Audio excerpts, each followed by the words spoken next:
Hola, buenos días. Hoy es el día del eclipse, amigos. Ya estáis escuchando las recomendaciones. No mirar directamente al sol, utilizar las gafas homologadas y aún así yo me lo pensaría, porque si perdéis estos ojitos, daría mucha pena, ¿eh? En serio, cuidaros mucho. Bueno, vamos a ver, miércoles 12 de agosto, las 13:57. Ayer no grabé porque me dejé ese día para mí. Pero bueno, hoy vamos a continuar con la Guerra de los 100 años. Habíamos terminado con la maldición de los Capetos, que es la de la descendencia de nuestro querido Felipe IV, Felipe el Hermoso, que se había quedado sin descendencia, y ahora vamos a ver las intrigas y la declaración de guerra que va del periodo de 1330 a 1337. Veamos. La tensión entre los dos soberanos, es decir, entre Eduardo de Inglaterra y Carlos de Francia, ¿vale? Aumentó debido a una actitud belicosa de la nobleza de ambos reinos, que acabó además desatando la guerra en 1337. El rey de Francia colaboraba con los escoceses. ¿Os acordáis que estuvimos hablando que los escoceses tenían también parte de apoyo francés en la lucha que estos sostenían contra Inglaterra, porque lo que quería Escocia era independizarse de Inglaterra?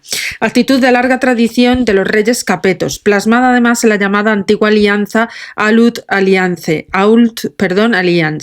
Eduardo III había expulsado a David Bruce de Escocia en 1333 y Felipe VI lo había acogido en el castillo de Gaillard y rearmaba además sus partidos, preparando la vuelta del escocés al reino. Felipe convocó en 1334 a los embajadores ingleses, entre los que se encontraba el arzobispo de Canterbury, para comunicarles que Escocia también...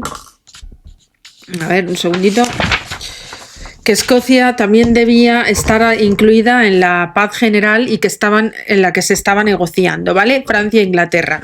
Y además que parecía al punto de firmarse allá por el año 1335. David Bruce atacó las islas conglomeradas en lo que le llaman el área anglo-normanda, con una flota que pagó el rey francés. La ofensiva fracasó, pero hizo temer a Eduardo III que fuese un mero preludio de una invasión de su reino. La intervención francesa en Escocia, aunque pequeña, convenció a Eduardo de que la guerra con Francia era inevitable. El Parlamento se reunió en Nottingham en septiembre de 1336 para condenar las acciones del monarca francés y aprobar los subsidios para costear los gastos de una nueva guerra la nueva guerra que se avecinaba. Seguidamente el gobierno abandonó York, donde había pasado los 4 años anteriores debido a las guerras escocesas, y volvió a Londres, donde comenzaron los preparativos bélicos. Se despacharon además tropas a la Guyena y se apostó una escuadra en el Canal de la Mancha, al tiempo que Felipe hacía lo propio en Normandía y Flandes. La reanudación del conflicto aquitano en las negociaciones no lograron solucionarse, y el apoyo de Valois, de la Casa de los Valois, a los adversarios escoceses de Eduardo III hicieron que éste volviese a esgrimir sus derechos a la sucesión al trono francés. Felipe VI había confiscado la Guyena el 24 de mayo de 1337, acusándolo de felón. Esta tercera confiscación resultó además intolerable a Eduardo III, que reaccionó a su vez reclamando para sí la corona francesa. Despachó además al obispo de Lincoln a París el día 7 de octubre de ese año para arrojar el guante como desafío a Felipe VI, estamos hablando, gesto con el que se dio comienzo la contienda, si bien ya había habido choques en los meses anteriores. Los dos bandos hacía tiempo que se estaban preparando para la guerra, buscando aliados y además aprestando ejércitos. La tercera confiscación de la Guyena fue el detonante de la guerra abierta. Vamos a ver las principales fases del conflicto, ¿vale? Empezamos. La Guerra de los 100 años, que en realidad duró 116, un siglo y 16 años, que ya es decir, tela la guerrita, tuvo una estructura simétrica y además que se repitió en secuencia en varias etapas. Entre 1337 y 1380 se dieron por primera vez las 3 etapas que se repitieron luego. Estas fueron el hundimiento del poderío de la monarquía francesa, seguido de un periodo de crisis y además luego de otro de recuperación. Estas mismas etapas se repitieron entre 1415 y 1453. Entre ambos periodos temporales hubo una larga tregua debido a los conflictos internos que sufrieron ambos bandos. Cada uno de estos grandes periodos, como os podéis saber o como podéis imaginar, de los combates se pueden subdividir en las siguientes fases.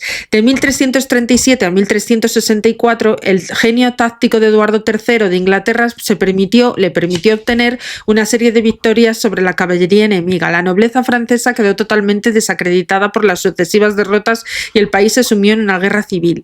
Los ingleses se adueñaron de gran parte del reino francés en virtud del Tratado de Bretigny.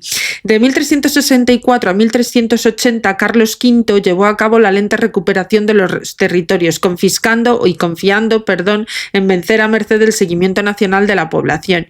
Permitió a los ingleses que devastasen los campos en sus cabalgadas y evitó los desmanes de las grandes compañías de la población, enviándolas a combatir a Castilla. Evitó las batallas campales para que el resultado de esas desastrosas asedios para los franceses en la etapa anterior del conflicto, que se debió recobrar en plazas fuertes mediante asedios. Así, a Eduardo III no le quedaron más remedio que el continente más que de Calais, de Cherburgo, de Brest, de Burdeos, de Bayona y de algunos castillos del Macizo Central en 1375. De 1380 a 1429, la minoridad y luego locura de Carlos VI de Valois de Francia permitió que los grandes señores del reino se hiciesen con el poder que desató la guerra civil. Entre los sucesivos duques de Borgoña y del de Orleans transformaba finalmente la guerra civil. Enrique V de Inglaterra aprovechó para recortar los territorios. Los franceses fueron vencidos de manera aplastante en la batalla de Agincourt. En el asesinato de 1419 del rey Juan, Juan I de Borgoña hizo que los borgoñones se coaligasen a los ingleses y desbaratase el partido de Armagnac. Enrique V desposó a la hija de Carlos VI en virtud del Tratado de Troyes en 1420. Devino el heredero y este acumuló en sí los títulos de rey en Inglaterra y regente de Francia. El delfín Carlos fue desheredado. Enrique VI de Inglaterra sucedió a su padre, muerto inopinadamente cuando aún contaba con pocos meses de edad, pero ya se le concedieron los títulos de rey de Inglaterra y Francia. Seguimos, un segundito por favor. Luego, del 1429 al 1453, los ingleses fueron expulsados de Francia paulatinamente. Juana de Arco representó el sentimiento nacional e hizo coronar a Carlos VII pese a lo acordado en Troyes. Los ingleses, sin grandes apoyos entre la población, fueron perdiendo territorios progresivamente. El Tratado de Arras en 1435 supuso el fin a la Liga Anglo-Borgoñona y inclinó la suerte del conflicto definitivamente a favor de Francia. Los ingleses solo conservaban Calais en 1453 tras la derrota que sufrieron en el Castillón, aunque la paz tardó todavía. Se firmó en 1475, ya en tiempos de Luis XI de Francia y Eduardo IV de Inglaterra. Vamos a ver la guerra en sí como tal. Entre los hijos de Felipe IV el Hermoso estaba Isabel, llamada la Loba de Francia, que era la madre de Eduardo III de Inglaterra, que caía bastante mal por lo visto. El joven rey de tan solo 16 años pretendió reclamar su derecho al trono de Francia. Consideró que la corona francesa debía pasar a su madre. Aún así, si la tesis inglesa tuviera acogida, las hijas de Luis X y de Felipe V y Carlos IV tendrían mayor derecho a transmitir la corona sobre su tía Isabel de Francia. Francia no estaba de acuerdo. Por lo tanto, invocaron la ley sálica, que les impedía además la transmisión de la corona a través de la línea femenina. Por ello decidieron que la corona recién abandonada por los Capetos pasara al hermano menor de Felipe el Hermoso y tío de Luis X, Felipe V y Carlos IV, Carlos de Valois. Pero corría 1328, Carlos había muerto 3 años antes. Desde este modo correspondió, según la teoría francesa, coronar al hijo de este. El reino que además reinó en Francia sin que Eduardo III pudiese hacer nada para evitarlo. Ahora correspondía que Eduardo rindiera y pagase el homenaje orgulloso Felipe por sus exiguas posesiones, las pocas que conservaba en Francia. Vamos a ver las victorias de Eduardo III de Inglaterra, que van de 1337 a 1364. Al comienzo del conflicto, Eduardo de Inglaterra tuvo que reivindicar para sí la corona de Francia. en tanto que era nieto de Felipe el Hermoso, mientras que para Felipe VI la meta era la recuperación de la Guyena y el desbaratamiento de las pretensiones reales de su enemigo el inglés. Los combates no comenzaron inmediatamente después de la declaración de guerra de 1337 a causa de la penuria financiera de los dos reyes, lo que les obligó a solicitar la aprobación de los impuestos necesarios para sufragar la contienda y los respectivos parlamentos y asambleas locales, a menudo a cambio de la confirmación de privilegios, la concesión de otras exenciones. Fue entonces cuando surgieron en Francia los estados, asambleas aún poco organizadas en las que los contribuyentes regateaban su apoyo financiero a los representantes reales. La falta de dinero hizo que se aceptase la suspensión de hostilidades propuesta por el Papa para los 6 primeros meses de 1338. Seguimos un momentito. Vamos aquí. La lucha comenzó indirectamente mediante el choque de los aliados contra los dos reyes enfrentados. Eduardo III de Inglaterra sostuvo a Juan de Montfort contra Carlos de Valois, pariente de Felipe VI en la guerra de secesión de Bretaña, y por su parte Felipe apoyó a los escoceses en la guerra que estos llamaban contra los ingleses. Las operaciones navales en los primeros años fueron favorables para Francia en el mar. Los navíos franceses y los de sus mercenarios italianos recorrieron el Canal de la Mancha, apoderándose de las islas anglo-normandas que saquearon, e incluso algunos puertos enemigos, tanto en Gran Bretaña como en Francia. Los normandos prepararon incluso una invasión de Inglaterra en 1339 que finalmente no se llevó a cabo, aunque los preparativos hechos permitieron enviar una gran flota a Flandes en 1340 que debía evitar que Eduardo pasase al continente.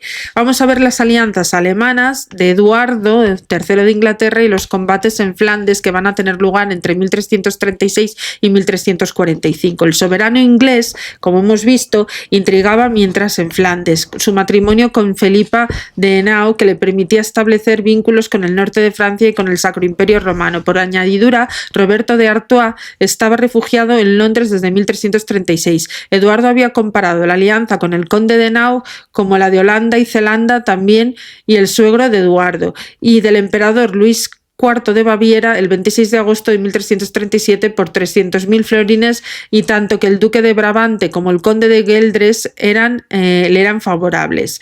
Eduardo III reaccionó prohibiendo la exportación de la lana en agosto de 1336 y la importación del paño en febrero de 1337, lo que dejó en el paro a gran parte de los operarios de la industria del paño, muchos de los cuales emigraron. Luis de Nevers arrestó a los comerciantes ingleses en Flandes y Eduardo a los flamencos que se llamaban entonces en Inglaterra. Las crisis de economía que se desataron, sin embargo, en el tema de la lana, lo que hacía que la burguesía buscase la colaboración inglesa al cambio de reconocer la autoridad de Eduardo III. La amenaza económica hizo que la región se resbalase contra los franceses en 1337. El rey inglés sostuvo al mismo tiempo una nueva industria textil en Brabante, territorio que le estaba coligado y que invitó a los tejedores que permanecían neutrales y que tomaban partido por Felipe VI de Inglaterra, que además podía arruinar, por Felipe VI, y Inglaterra además podía arruinar su economía cortando el suministro de lana. El conflicto además afectó intensamente a los pañeros flamencos, que se rebelaron contra su conde Luis I de Flandes, acaudillados por Jacob van Artervelde, un rico burgués de Gante, quien tras hacerse con el poder de la región se coaligó al rey inglés. Felipe trató además infructuoso de contener la rebelión en Flandes, permitiendo incluso que el condado permaneciese neutral con la guerra de Inglaterra. El cabecilla rebelde fue extendiendo su control sobre el condado desde Gante hasta los primeros meses de 1338. La comisión de representantes de ciudades que presidía tenía la autoridad desde Bailleul hasta el sur de Termonde, en el norte. El conde Luis, por su parte, sopesó hacer asesinar a Van de Artevelde, que intentó apoderarse por sorpresa de varias de las principales ciudades de la colaboración de la nobleza de la región, sin conseguirlo, y frustrado se refugió en la corte francesa en febrero de 1339. Los rebeldes, mientras pactaron con Inglaterra la reanudación del comercio de la lana, firmaron un acuerdo comercial en junio de 1338 y en julio hubo un primer envío limitado de lana. Sin embargo, los rebeldes más contrarios a la mala administración de su conde y los partidarios decididos del rey inglés evitaron durante años ligarse demasiado estrechamente a Eduardo. Este además visitó Amberes y su aliado, el duque de Brabante, en julio de 1338 para tratar que las ciudades flamencas pasaran a la neutralidad pactada en los en los meses interiores en la alianza con Inglaterra. Pero no se consiguió, es decir, no se logró esa tregua. Por el momento, los rebeldes flamencos se limitaron a adoptar una neutralidad favorable al monarca inglés. El viaje sirvió, sin embargo, para estrechar lazos con el emperador. Eduardo visitó al emperador Luis de Baviera en Coblenza el 5 de septiembre y este le nombró vicario imperial y reconoció sus derechos a la corona francesa a cambio de dinero. El cargo además traspasaba al soberano inglés los poderes imperiales en el norte de la antigua Lotaringia. El emperador hizo además prometer a los señores alemanes de la región que ayudarían a Eduardo en su guerra con Felipe, lo que él mismo se comprometió durante más de 7 años. Eduardo hizo acudir a rendirle homenaje a todos los señores de los Países Bajos. Solamente el obispo de Lieja se ausentó de las sucesivas ceremonias, que sirvieron además para acrecentar su poder aparente, pero que también para impedir las operaciones militares antes de que llegase el invierno entre 1338 y el 39. Las dificultades financieras de Eduardo para sostener a las onerosas alianzas alemanas y neerlandeses eran cada vez mayores. Los dos beligerantes tuvieron problemas para reunir tropas, por lo que la campaña de 1339 comenzó tarde, entrando ya en otoño. El rey inglés había pasado desde julio a finales de septiembre preparando en mano la llegada de las tropas de sus supuestos aliados alemanes e intentó vanamente apoderarse de Cambrai, que además defendía una guarnición francesa. Penetró en Picardía y trató de librar una batalla campal con el enemigo. Además, esto le evitó que el soberano inglés acabase retirándose al norte a finales de octubre. Los 15 meses de estancia en los Países Bajos, la alianza de numerosos príncipes de la región, la obtención de la victoria imperial se habían quedado con una campaña de magros resultados. Eduardo pasó a cerrar con los flamencos tras haber sido abandonado por los principales príncipes alemanes en la campaña de 1339.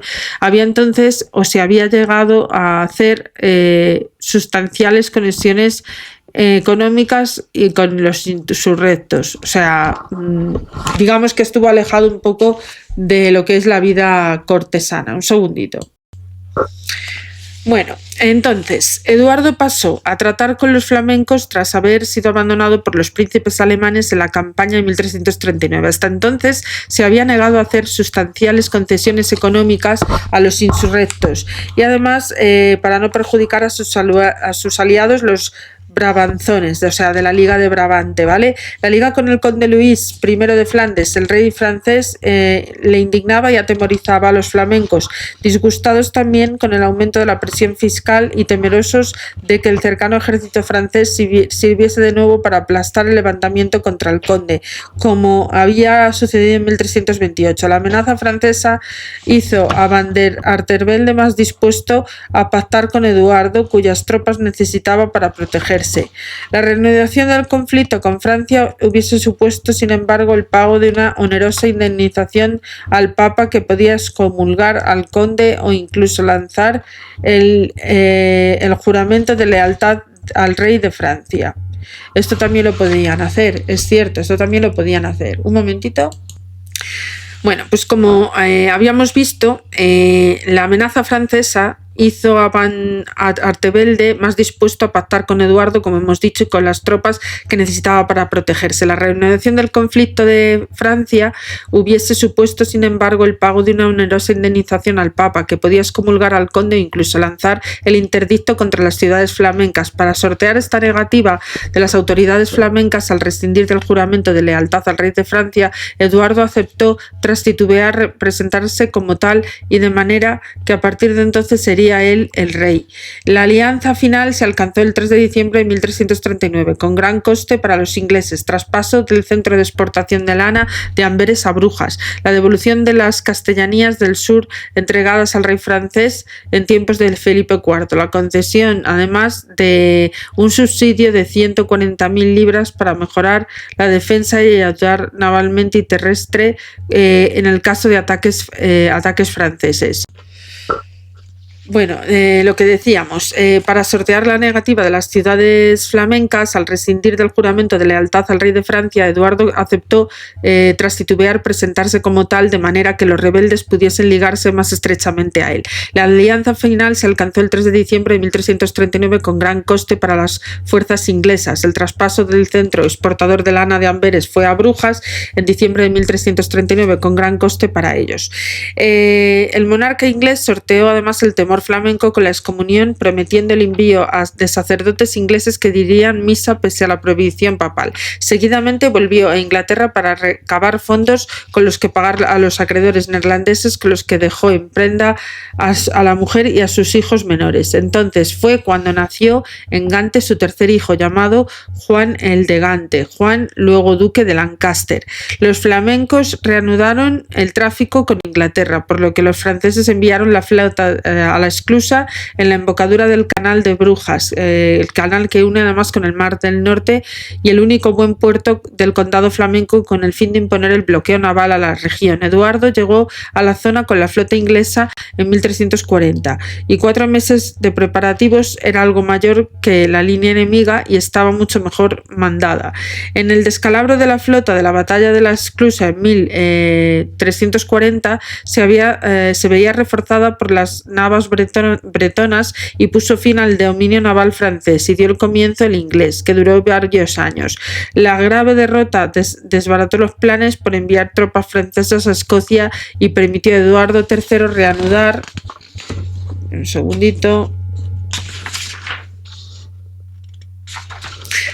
el comercio de lana con Flandes. Además, a continuación, Eduardo III se encaminó directamente contra Tournai, primer punto del dominio regio francés de la zona a orillas de Escalda, frente a unos 30.000 soldados propios de sus aliados flamencos. No logró apoderarse de Tournai, pero sitió durante meses a Artevelde, duque de Brabante, por lo que acabó pactando una tregua en septiembre de 1340, que duró hasta junio de 1342. La falta de una victoria clara durante cualquiera de los bandos, la llegada del invierno y las dificultades financieras que aquejaban a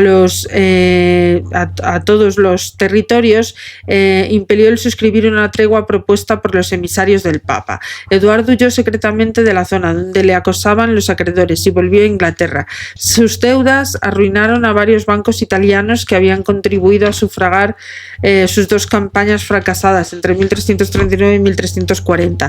La escasez de subsidios ingleses desmoronó la continuación de las costosas alianzas de Eduardo en el Sacro Imperio, y además Eduardo perdió apoyo del emperador Luis de Baviera y de los señores alemanes, poco interesados en la contienda, que no les había aportado ingresos como habían esperado.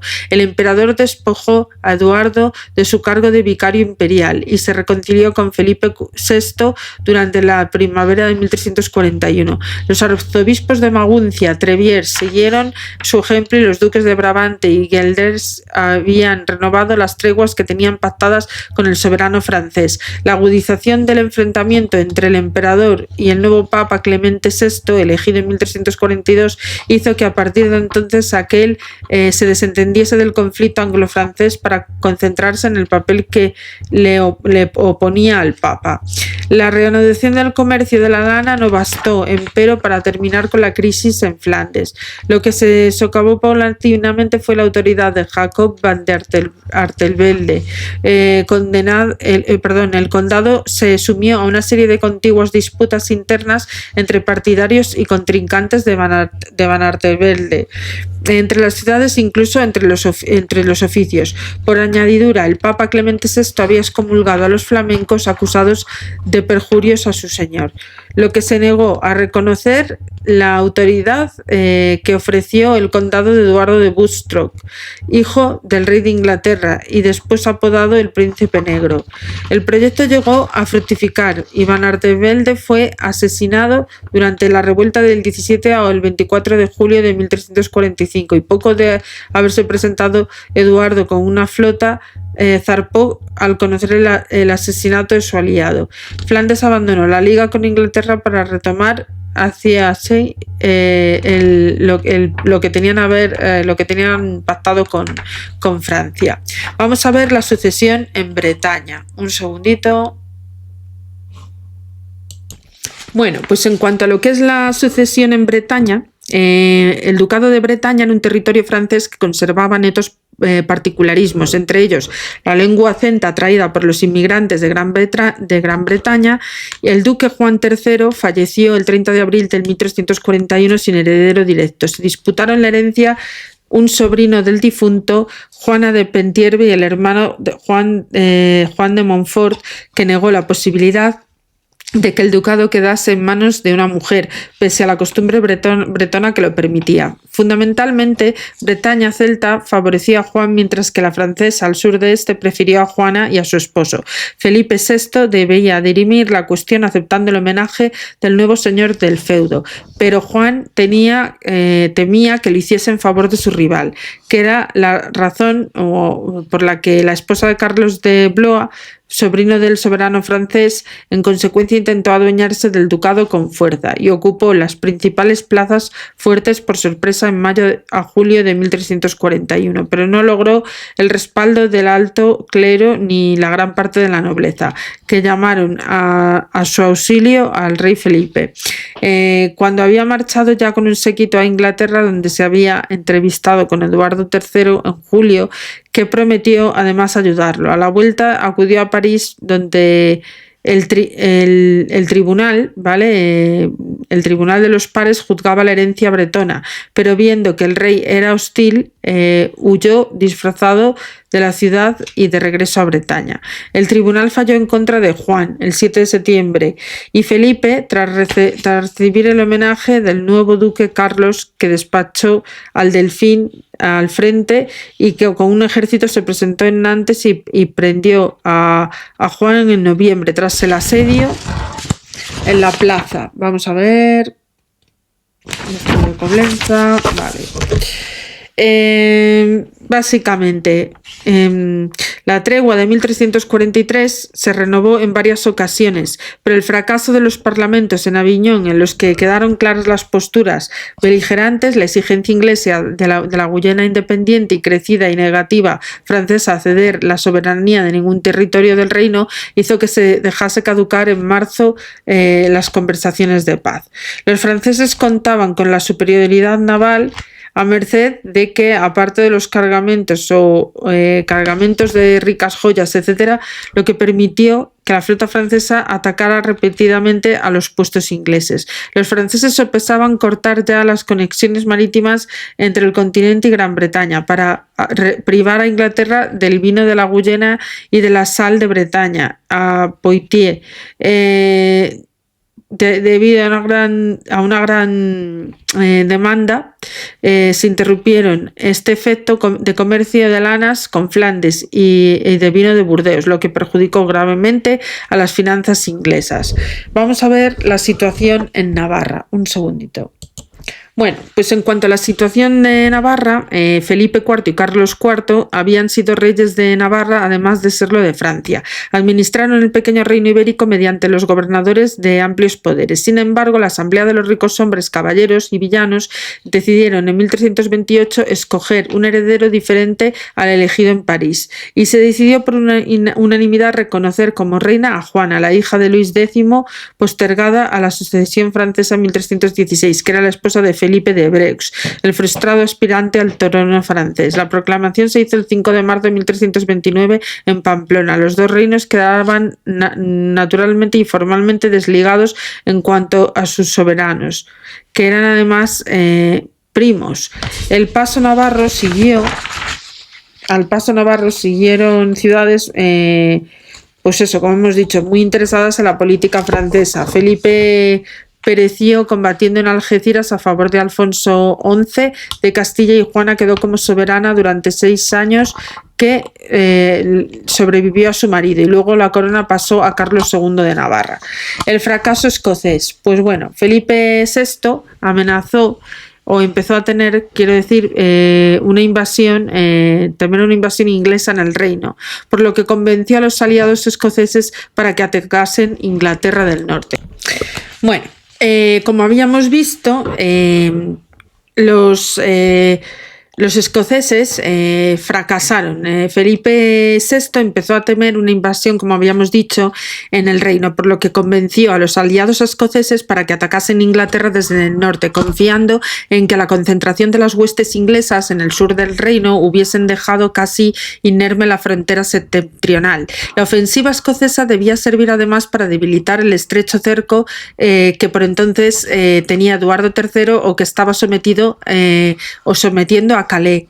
David II emprendió la invasión el 7 de octubre de 1346 al frente de 12.000 hombres y rodeó Durham y alcanzó un pequeño pueblo cercano de Neville's Cross. El arzobispo de York, encargado de la defensa fronteriza, venció y apresó a David en la batalla de Neville's Cross el 17 de octubre y remedo de Crecy por el hábil uso de los arqueros. El rey escocés pasó por los siguientes 11 años preso en la Torre de Londres, y la victoria sobre los escoceses dio a Eduardo III el libre poder de invadir Francia sin preocuparse de la seguridad de su reino.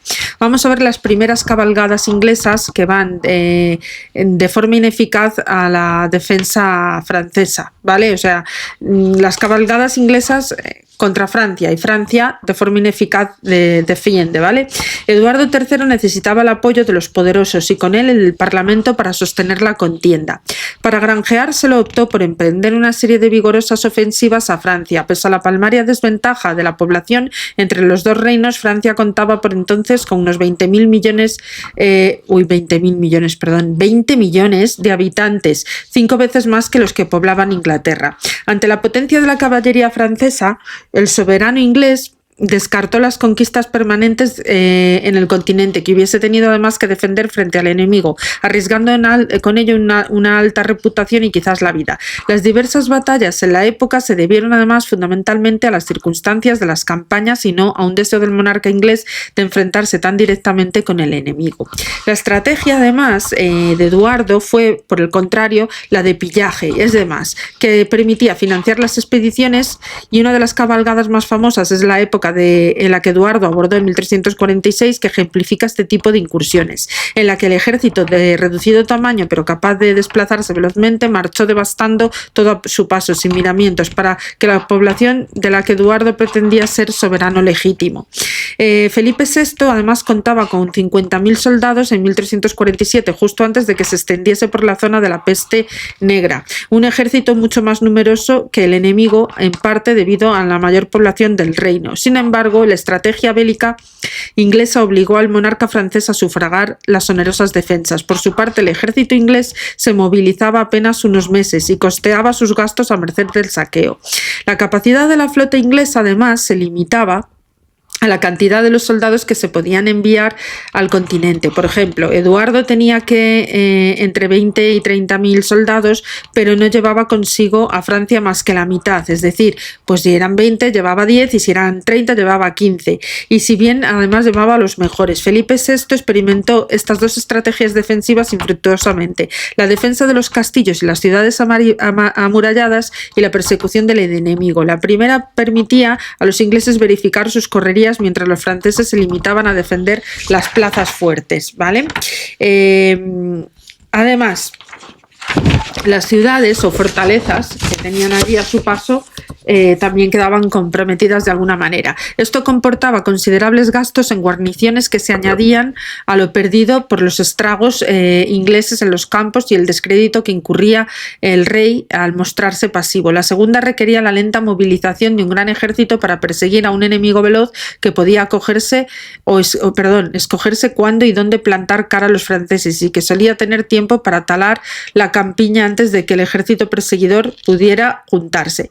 Las incursiones de Eduardo III tenían varios objetivos, entre los que se contaba además apoderarse del reino vecino, y debían además minar la autoridad de Felipe VI, evidenciando su capacidad para defender al pueblo y a largo plazo lograr una soberanía de plena forma en la Guyena. Acordaros de que lo que quieren es eso, la Guyena, y ser posible además ampliando el territorio, y la renuncia de la reclamación de la corona francesa en el Tratado de Brigny, que demostró que el interés de Eduardo era más el dominio de la Guyena que de todo el reino. Habría que ver y especificar un poquito más claramente por qué tenían tanto interés en la Guyana, ¿vale? La Guyana francesa. Las primeras cabalgadas inglesas van del 1339 al 1347 de Crecy y Calais. Las primeras cabalgadas de Eduardo III en Francia se hizo en 1339 con entre 10 y 15.000 soldados, de los cuales unos 1.600 eran hombres de armas de caballería pesada y 1.500 arqueros montados, 1.650 arqueros a pie y 800 neerlandeses y alemanes. El ejército además avanzaba en 3 columnas, recorriendo entre 10 y 20 kilómetros diarios al frente de unos 20 kilómetros de ancho, buscando ciudades peor protegidas. El ejército talaba concienzudamente el territorio, que atravesaba y mataba ganado y destruía las instalaciones productivas como molinos y hornos. La cabalgada de este año arrastró además a unos 200 pueblos. Las incursiones francesas en el bordelesado hicieron que Eduardo III expidiese al conde de Derby y a Walter de Mauny a defenderlo en 1345. Estos además emprendieron una veloz campaña que los llevó hasta Angulema. Otra cabalgada penetró hasta Languedoc, y el heredero de la corona francesa, Juan, el duque de Normandía, contraatacó en la primavera de 1346. Aunque recobró algunas plazas perdidas, se atascó en Aguillón, que no logró tomar antes de tener que retirarse en agosto, cuando se conoció el descalabro que había sufrido su padre en Crecy. La cabalgada inglesa de 1346 además resultó más productiva para los ingleses y más destructiva para los franceses. Culminó en la de Crecy el 26 de agosto de 1346, y esto enfrentó a los dos ejércitos. Eduardo de Inglaterra desembarcó en la península de Cotentin en julio gracias a la ayuda de un noble normando emisario del rey francés. Cruzó Normandía sin encontrar casi resistencia y, haciendo copioso el botín, se acercó a París, lo que se atrevió a asediar, y al no contar con los medios para ello, en un momento el enemigo estaba reuniendo un gran ejército para hacerle frente. Se replegó hacia el norte, perseguido por las huestes de Felipe, que lo alcanzaron en Crecy-Pontier, la modesta localidad en la que se había apostado el ejército inglés. El francés era mayor, contaba con una caballería que los atacó además con copiosos arqueros y peones enemigos. Las tácticas de los ejércitos fueron un reflejo de las organizaciones sociales de los reinos. La nobleza feudal francesa necesitaba de probar su valor caballeresco en el campo de la batalla para justificar sus privilegios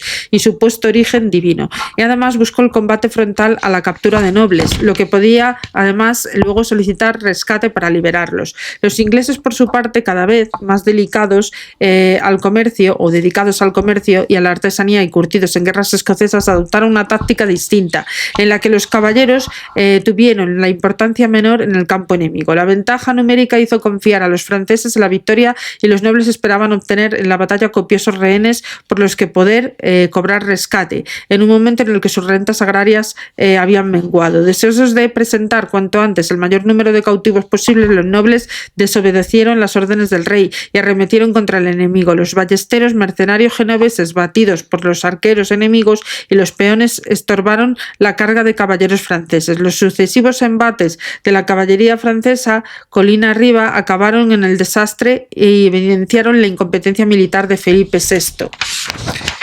Vamos a ver. Además, que Felipe VI se vio arrastrado al combate por la nobleza desobediente, dado que los ingleses le herían sin problema en las monturas francesas, por entonces escasamente protegidas, mientras que los arqueros diezmaban la caballería francesa, permanecía bien protegida por las estacadas. Los caballeros quedaban casi indefensos en la infantería, y una vez caídos del caballo debido a sus pesadas armaduras que estorbaban sus movimientos, el choque diezmó al ejército francés, lo que privó de la iniciativa durante el largo tiempo. Eduardo III prosiguió además su marcha tras haber aniquilado a la caballería enemiga en Crecy, y se encaminó al norte para para cercar Calais, que debía servir de puerto para embarcar a la vuelta a Inglaterra. La plaza contaba además de recias defensas que determinación de resistir, y en septiembre quedó estrechamente cercada. Felipe VI acudió a socorrer la plaza con un nuevo ejército en julio de 1347, pero finalmente no se atrevió a dar batalla nuevamente a Eduardo. Los burgueses de Calais enfrentaron finalmente las llaves de la ciudad al monarca inglés. Le entregaron las llaves. Por otra parte, la tregua forzada y la Gran Peste Negra, que va a suceder del 1348 al 1349. Esto yo creo, vamos a ver, si no me equivoco, a ver si podemos llegar al Príncipe Negro, ¿vale? La peste negra, por supuesto, también eso es un gran acicate que diezma las milicias, ya sean de un ejército o de otro, ¿vale? La peste negra de 1349 obligó a los bandos a suspender temporalmente los combates hasta 1355. La epidemia se interpretó como un castigo divino. La enfermedad llegó a Francia por el Languedoc a finales de 1347 y se extendió rápidamente por las vías comerciales. Llegó su apogeo en 1348 y luego a Maino, pero rebrotó varias veces durante el mismo siglo.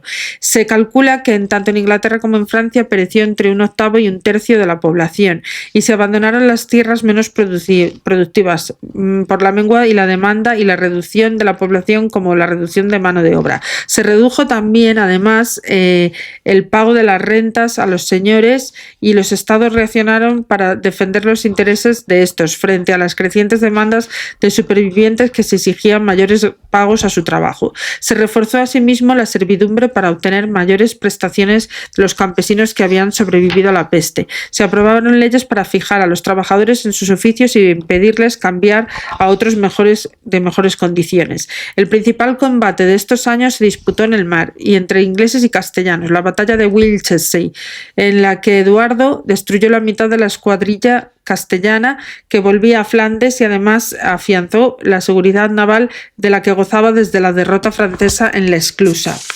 Claro, o sea, me hicieron una gran batalla. En cuanto a las crisis francesas, las crisis de los Valois, vamos a ver. Crisis de los Valois, vale. Felipe VI en la corona debía los votos a los pares de Francia, los que habían preferido Eduardo III y Felipe de Breux, pero su vergonzosa derrota y huida a Crecy y ante un ejército claramente inferior en número el número se puso en tela de juicio de su derecho a reinar. El descalabro además socavó notablemente la autoridad de Valois.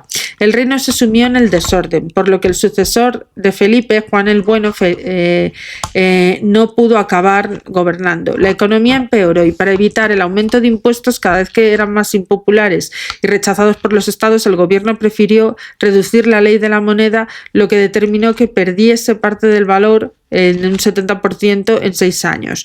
El comercio menguó drásticamente, lo que hizo que los mercaderes artesanos exigiesen mayor autonomía para las ciudades y una moneda más estable. Los mercenarios, además despedidos muy utilizados durante la dilatada contienda, formaban bandas que además eran conocidas como las grandes compañías, dedicadas al saqueo y al terror en la población rural. La inseguridad aquejó los campos y los caminos, sin que la nobleza acabase con ella, como se suponía que era su labor en el sistema social feudal. Los intentos de la reforma de Juan II, político mediocre y testarudo y puntilloso defensor de las normas de la caballería, fracasaron ante la debilidad económica del reino y los estragos causados por la peste. Los primeros años del reinado fueron una relativamente calma para ello. En cuanto a la contienda con Inglaterra, pues sin ninguno de los bandos acometieron grandes ofensivas, y el principal problema del nuevo rey francés fue la amenaza de Carlos II de Navarra. La influencia del rey de Navarra, esto es muy importante también, ¿vale? Un segundito, que voy a beber un poquito de agua. Bueno, pues lo que decía, en cuanto a la influencia del rey de Navarra, Carlos II era apodado como el rey el malo, era nieto de Alfonso X. Su madre era Juana, la que sus tíos habían privado de la corona francesa y que luego además había pasado a la familia de los Valois, de la descendencia de Felipe el Hermoso, ¿vale? Por parte del hermano de Felipe el Hermoso. Conservó empero la corona de Navarra, había perdido otras en sus tierras como la de Brie y Champaña.